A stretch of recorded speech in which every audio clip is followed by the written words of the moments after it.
Hello everyone, I hope आप सभी लोग बहुत अच्छे होंगे और उतने ही अच्छे तरीकों से आप सभी लोगों की पढ़ाई चल रही होगी। तो इस वीडियो में हम लोग देखने वाले हैं आपके प्रैक्टिस सेट बी को, जिसका आप सभी लोगों को डिमांड था। अब बात ये रहता है कि क्या प्रैक्टिस सेट जो है आपके लिए इंपॉर्टेंट है। तो हाँ भाई, अगर आप पढ़ के आते हो हर एक कॉन्सेप्ट को क्लियर करके, देन आप यहां से अगर क्वेश्चंस देख करके आपके दिमाग में जो आंसर्स आ जाती है ना, तब आपका वहां पर कॉन्फिडेंस लेवल बढ़ता है। डेफिनेटली ऐसा हमने देखा है, प्रैक्टिस सेट से डेफिनेटली आपको बेनिफिट मिला ही होगा। मैं आशा करता हूं कि हर एक सब्जेक्ट की प्रैक्टिस सेट से आपको जो है बेनिफिट मिला होगा, ठीक है। और मैं स्टार्टिंग में ये चीज बता दिया था कि आप प्रैक्टिस सेट का आपको तभी बेनिफिट मिल पाएगा जब आप पढ़ के ये वीडियोस जो है देखोगे। आप इन जो क्वेश्चंस बताया जाएगा उसका प्रैक्टिस करोगे लिख करके, तभी आपके लिए बेनिफिट होगा, वरना आपके लिए 1% भी नहीं। मैं हमेशा शुरू से बोल रहा हूँ, ये आपकी हो सकता है आखिरी वीडियो और इस पर भी मैं आपका वही बोल रहा हूँ, ठीक है। तो चीजों को समझते हुए आपने जो भी लोग मेहनत की, डेफिनेटली उसका रिजल्ट बहुत अच्छा आएगा, ठीक है। तो चलो देख लेते हैं इंपॉर्टेंट क्वेश्चंस।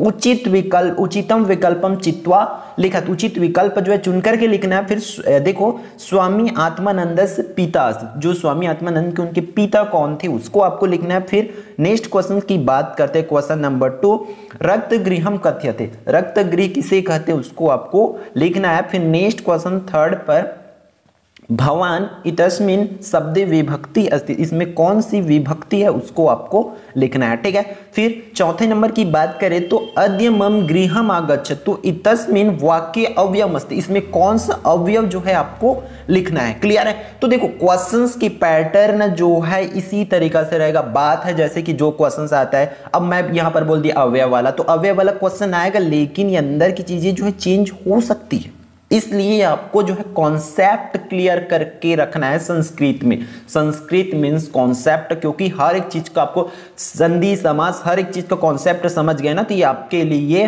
पेपर नहीं खिलौना बन जाएगा, बहुत आसान हो जाएगा ये। देखो यहां पर षडा ननः इति पदस्य संधि विच्छेदम अस्ति, इसका संधि विच्छेद कौन सा है वो करना है। तो आपको संधि पूरा टॉपिक को अच्छे से क्लियर कर लो आप लोग, ठीक है, तब आपका आराम से ये सब चीज बनेगा। फिर उचितम विकल्पेन रिक्ति स्थानी पूर्यात, ठीक है, उचित विकल्प से आपको रिक्ति स्थान की जो पूर्ति करना है। तो यहाँ पर देखो ऑलरेडी इस पर एक बेनिफिट ये होती है कि विकल्प जो है ऑलरेडी दिया रहता है। हमने हर एक साल में देखे, अभियान आपके मॉडल्स पेपर भी रिसर्च किए, क्योंकि आपको पता है हमारा ए सेट जो होता है कंप्लीटली प्रीवियस ईयर के क्वेश्चंस पर बेस्ड होता है, बी सेट जो होता है कंप्लीटली जो है आपके मॉडल पेपर्स पर बेस्ड होता है, सी जो होता है वो किस पर होती है, वो परीक्षा बोध सार उन सब से निकाला जाता है। तो वो हमारी जो पैटर्न है हम फॉलो करते ही है, ताकि आपके लिए वो इंपॉर्टेंट हो। तो यहां पर भी हमने इसको उसी वे पर ही बनाया ताकि आपके लिए यूजफुल हो। तो सभी क्वेश्चंस को बहुत ध्यान से आप लोग कर लेना, पांचों को, ठीक है। फिर इसका उचितम स्तंभम सुमेलनम कुरुत, इसका उचित जो सुमेलित करना है इसको, ठीक है, तो इसको भी बहुत अच्छे से कर लेना। ये क्वेश्चन जो है 2018 से लिया हुआ है सभी को, ठीक है, 2018 से हमने किसी ना किसी सेट से इस क्वेश्चन को लिए। फिर आती यहां पर देखो नेक्स्ट क्वेश्चन, क्वेश्चन नंबर 2 पर, निम्नलिखित अंकयो संस्कृत भाषायाम लिखत। अब देखो यहां पर आपको बोला गया था कि 101 से लेकर के 150 तक का आपको अच्छे से गिनती जो है कर लेना है, क्या होती कैसे होती, तभी आपका ये यहां से 2 नंबर कंफर्म हो पाएगा। फिर अगले में देखो संधि आएगा, तो संधि में देखो हमने पिछले भी क्वेश्चंस में दिए थे, कर क्या रखे, सिंपल सी अंदर की चीजों को जो है बलत दिए, बस और कुछ नहीं। और एग्जाम में भी आपका यही होगा, इस टाइप से जो है आएगा, लेकिन अंदर की चीजें हो सकता है चेंज हो जाए आपके में, है ना। इसलिए आपको चीजों को समझना और उसके हिसाब से प्रैक्टिस तैयारी जो है आपका करना है। नेक्स्ट क्वेश्चन की बात करें तो उस पर क्या दिया है कि रेखांकित पदयो प्रकृति प्रत्यय, मतलब प्रकृति प्रत्यय आपका आएगा ही आएगा, इस तरीके से दिया रहेगा, उसका प्रकृति प्रत्यय जो है अलग करके आपको लिखना है फिर से। फिर नेक्स्ट क्वेश्चन 5th वन पर देखो, वाच्य परिवर्तन, हमने अगले पिछले वाले में अलग क्वेश्चन ले रखे थे, उस पर अलग था ये वाच्य परिवर्तन वाला, 5th वन का देखना ग्रुप में। तो ये क्वेश्चन जो है चेंज के, तो जो है आपके में हर एक चीज को हम चाहते हैं कि वो हमारे तीनों सेट करके आपका हर एक चीज इंक्लूड हो जाए, इसलिए इस तरीके से जो डिजाइन किया जाता है सोच समझ के, ठीक है। तो आप लोग इन क्वेश्चंस को जो तैयारी कर लेंगे, फिर समास विग्रह का कर लेंगे। फिर प्रश्न क्रमांक 7वां आपके देखो, 7वां को भी हमने चेंज किया, उस पर अलग था क्वेश्चंस, ठीक है, अलग टाइप से क्वेश्चंस था, उस पर जितने टाइप से पूछा जा सकता है सबको लाया गया है। तो इस पे देखो इस तरीके से भी क्वेश्चंस को पूछा जा सकता है, लकार को लोट लकार में बदलो, लड लकार में बदलो, रीट लकार में बदलो, इस तरीके से जो है आपको बोला जा सकता है, ठीक है। तो इन चीजों को, कॉन्सेप्ट को जो है अच्छे से करते चलेंगे। फिर बात है इसके ग्रामर्स की वीडियो जो है हमारे चैनल पर नहीं है, क्योंकि देखो हम सब में बोलते थे इंग्लिश पढ़ाए तो इंग्लिश बोले जाकर की वीडियो अवेलेबल है, हम साइंस पढ़ाए बोलते थे वीडियो अवेलेबल है, सोशल साइंस पढ़ाए वन शॉट वीडियो अवेलेबल है, हमने लगभग सबके लिए बोलते थे। मैथ्स बोलते थे कि मैथ्स पूरी वीडियो हमारे चैनल पर अवेलेबल है, ऑल क्वेश्चंस बोलते थे, बट इस पर हमारे बोलने के लिए हमारे पास ऐसा कुछ नहीं है, इस बात की हमें दुख रहेगा। बट हम नेक्स्ट ईयर जो है आपके जूनियर्स लोग के लिए कंप्लीटली जो हमारी कमी है उसको पूरी तरीके से दूर करने का हमारा पहला प्रयास रहेगा, पहला कोशिश रहेगा, ठीक है। तो इसलिए आप लोग जो है एग्जाम के बाद जो है भूल मत जाना, क्या बोलते हैं हम लोग, हाँ वो दया माया जो है राखे रहना है, सबको रखे रहना है, क्लियर है। फिर आगे बढ़ते हैं नेक्स्ट क्वेश्चंस की ओर।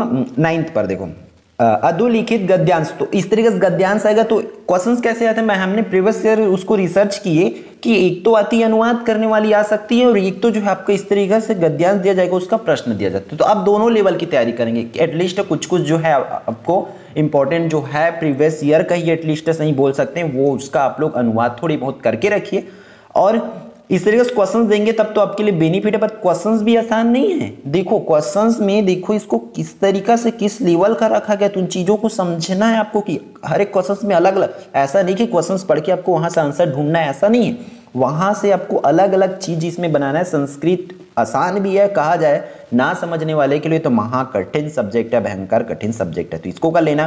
फिर इस तरीके से श्लोक आएगा तो श्लोक से भी क्वेश्चंस आपको पूछा जाएगा, और श्लोक का एक तो अनुवाद करने बोला जा सकता है, जैसे कि आप लोग यहाँ पर देख पा रहे हैं इस श्लोक का आपको अनुवाद करने बोला गया कि शैले शैले न माणिक्यम तम न गजे गजे साधुओं नहीं सर्वत्र चंदनम न वने वने, ठीक है। ये भी क्वेश्चन किसी न किसी ईयर में आया हुआ है आपका। फिर आपको इस तरीके से संस्कृत भाषा में प्रश्नों के उत्तर देने के लिए बोला जाएगा, तो इस तरीके से एग्जैक्ट बता पाना मुश्किल है, ठीक है। तो इसलिए जितने भी क्वेश्चन है सबको कर लेना, और उसी तरह से इसका भी आपको कर लेना है, लेकिन नीचे वाले को किस में जवाब देना है, आपको हिंदी में देना है। तो इन क्वेश्चंस को भी बहुत अच्छे से आप लोग कर लेंगे ताकि आपकी जो तैयारी है बेस्ट हो पाए। फिर आपका ये यहाँ से देखो ये चेंजेस नहीं होगी, आपको सूक्ति जो है कर लेना है, 4 से 5 सूक्ति जो आप अच्छे से कर लो। आपको श्लोक जो है कर लेना है, श्लोक एक्स्ट्रा करना पड़ेगा, ठीक है। तो श्लोक जो ही कर लेंगे 4 से 5 श्लोक, ताकि आप अच्छे से उसको कर पाओ, लिख पाओ, है ना। जो इस प्रश्न पत्र में ना है तो अगर वही आ गया तो इसलिए आप लोग थोड़ा बच के करो, अच्छे से करो। 9th क्लास का करोगे तो 10th क्लास में नहीं आएगा, इसलिए 9th क्लास में पहले से तैयारी कर लेना था और उसी को लिख दो, ठीक है। फिर इसको कर लेना अच्छे से। देखो यहाँ पर हमने देखो एक तो खाली स्थान देती थे, पिछले जो सीट है उसमें हमने खाली स्थान रखे थे, बट इसमें नहीं रखे क्योंकि हमें ये बताना था कि आपको ये दोनों आवेदन पत्र है वो भी करना है, ताकि अगर ये खाली स्थान में भी दे सकते हैं और इसी को लिखने के लिए भी बोला जा सकता है, तो आपको इन दोनों को तैयारी कर लो, ठीक है। फिर आगे बढ़ते हैं, आपका इस तरीके से अपठित गद्यांश आएगा। तो अपठित गद्यांश भी इसका देखो संस्कृत का मेरे हिसाब से उतनी आसान तो नहीं है भाई, बाकी में हम एकदम हिंदी में इंग्लिश में हम देख के जवाब दे देते थे, बट इसमें थोड़ी सी मुश्किल है। इस भाषा में देखो इसमें अलग अलग विशेषण पद, पर्याय पदम, तो इस तरीके से इन चीज़ों को आपको देखना पड़ेगा, इतना आसान नहीं रहेगा। तो चीज़ों को समझो और उसके हिसाब से। लेकिन एक बात अच्छी कि इसमें अथवा में देखो अलग टाइप से क्वेश्चंस दिया है, मतलब इसमें आपको क्या लिखना है, सारांश लिखना है, टाइटल लिखने के लिए बोला जा सकता है, तो इस टाइप से आप उसमें निश्चिंत रह सकते हैं। फिर आपके लास्ट क्वेश्चन की बात करें तो इसमें से कम 2 से 3 आप लोग जो है कर लिए रहो। कालिदास हमेशा आया, सुभाष चंद्र आया, मम प्रदेश सदाचार, ये सब इंपॉर्टेंट टॉपिक है, तो इसको आप कर सकते हैं, ठीक है। तो आई होप ये पूरी वीडियो आपके लिए यूजफुल रहा होगा, तो वीडियो को लाइक जरूर करेंगे, और अगर आप लोग चैनल पर नए होंगे तो चैनल को सब्सक्राइब करके रखो। अब ये मत बोलना एग्जाम तो हो गया सब्सक्राइब क्यों करें, भाई एग्जाम हो गया इसका मतलब ये नहीं कि आपकी जिंदगी भर की पढ़ाई जो है हो गई, आपको 11th 12th भी करनी है, आगे भी इंपॉर्टेंट आएगी कि आपको कौन सी सब्जेक्ट लेना है, कैसा लेना है, क्या क्या कोर्सेस होती है, कितने दिनों का कोर्स होता है, उस कोर्स के करने के बाद आपको कौन सा फील्ड पर और कोर्स कर सकते हैं, कौन सी जॉब कौन से कोर्स करने से मिलती है, एवरीथिंग। इवन आपको ITI का भी डिटेल सिर्फ इसी चैनल पर मिलेगा, तो आप और ऑलरेडी सबकी वीडियो अपलोडेड है, ठीक है। तो वो भी जा करके आप देख ले सकेंगे। एग्जाम के बाद आपको सबका लिंक प्रोवाइड कराते जाएगा ग्रुप के माध्यम से, कम्युनिटी पोस्ट के माध्यम से, जिससे आपको बेनिफिट मिल पाए और सभी से आप सोच पाए, डिसीजन ले पाए, ठीक है। फिर ऑल द बेस्ट एग्जाम के लिए, बाकी बातें एग्जाम के बाद आकर के हम लोग अच्छे से बात करेंगे, ठीक है। फिर मिलते हैं नेक्स्ट वीडियो में।